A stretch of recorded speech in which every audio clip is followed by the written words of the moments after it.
Game changer సినిమాలో రామ్ చరణ్ గారు ఒక డిఫరెంట్ రోల్ అయితే ప్లే చేయబోతున్నారు. అది అప్పన్న క్యారెక్టర్ అనమాట.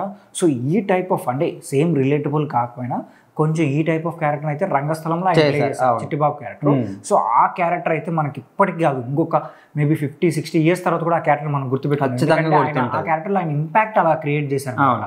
సో అంతలా ఉంది. బట్ అప్పుడు నేషనల్ అవార్డు అయితే ఆ క్యారెక్టర్కి రావాలి అని చెప్పారు, కానీ అంటే కొంచెంలో మిస్ అయిపోయింది అనమాట. అంటే రంగస్థానంలో ఇక్కడ రామ్ చరణ్ నటించిన నటనకి అప్పటి వరకు ఉన్న హీరోలు ఎవ్వరు కూడా ఆ రేంజ్ లో మాత్రం నటించలేదు. అంటే ముఖ్యంగా అలాంటి పాత్రలో. సో అలాంటి పాత్ర పోషించాలంటే నిజంగా మనం రియల్ లైఫ్ దాన్ని అలాంటి ఫేస్ చేసన్నా ఉండాలి, లేకపోతే మనం ప్రాణం పెట్టి నటించన్నా ఉండాలి. సో ఖచ్చితంగా రామ్ చరణ్ మాత్రం ఆ పాత్రలో ఒదిగిపోయి అంటే నటన కన్నా జీవించాడని చెప్పుకోవచ్చు. సో ఆయనకు ఒక డిజేబుల్ అది పెట్టడం అనేది మనకు ముఖ్యంగా చూసుకుంటే సుకుమార్ కి బుచ్చుబాబు అది సజెషన్ ఇచ్చాడంట. సో మరి ఇప్పుడు ఈ సినిమాలో కూడా గేమ్ చేంజర్ సినిమాలో కూడా అప్పన్న పాత్రకి ఏదో ఒక డిజేబుల్ పెట్టడానికి వాళ్ళు అనుకున్నారంట. ఫస్ట్ రూమర్స్ వచ్చాయి, కొంచెం నత్తిగా మాట్లాడుకోకుండా ఉండొచ్చు అని కూడా కొంతమంది రూమర్స్ వచ్చారు.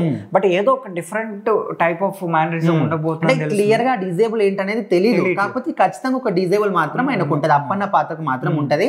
సో మరి రంగస్థలంలో అలాంటి ఒక క్యారెక్టర్ చేసినప్పటికీ దానికి ఒకటి వాళ్ళు తర్వాత ఒక మిషన్ వాళ్ళ అన్నగారు వచ్చి మిషన్ పెట్టినప్పటికీ సో అంత అద్భుతంగా నటించిన వ్యక్తికి ఒక బై మిస్టేక్ లో మాత్రం నేషనల్ అవార్డు మిస్ అయిపోయింది. కానీ ఈ గేమ్ చేంజర్ సినిమాలో ఆయన ఓన్లీ అందులో ఒక పాత్రనే చేశాడు. ఇక్కడ చూసుకుంటే అప్పన్న పాత్రతో పాటు ఇంకా 2 పాత్రలు కూడా చేస్తున్నాడు అనేది రూమర్ ఉంది. మరి అది నిజమైన ఒక వ్యక్తి ఇవన్నీ చేసిన ఇవంతా పక్కన పెడితే ఇన్ని గెటప్స్ లో కనిపించాడు కాబట్టి ముఖ్యంగా అప్పన్న పాత్ర సినిమా మొత్తానికి కూడా ఫ్లాష్ బ్యాక్ లో సెకండ్ హాఫ్ వచ్చే ఆ ఒక 45-40 minutes ఆ డ్యూరేషన్ టైం పీరియడ్ అయితే మాత్రం చాలా బాగుంటుంది. అవును. సో మిమ్మల్ని ఒక ట్రాన్స్ లైక్ తీసుకెళ్తుంది ఆ ఒక్క స్టోరీ లైన్ అని కూడా చెప్తాను. నిజంగా అప్పన్న పాత్ర ఉన్నంత సేపు కూడా అదొక ట్రాన్స్ అనమాట. ఇంకా మనము ఇక్కడ రామ్ చరణ్ ని చూడము, ఓన్లీ అప్పన్న పాత్రని మాత్రమే చూస్తాం అనమాట. అంతగా ఆయన జీవించిపోయి అందులో నటించాడంట.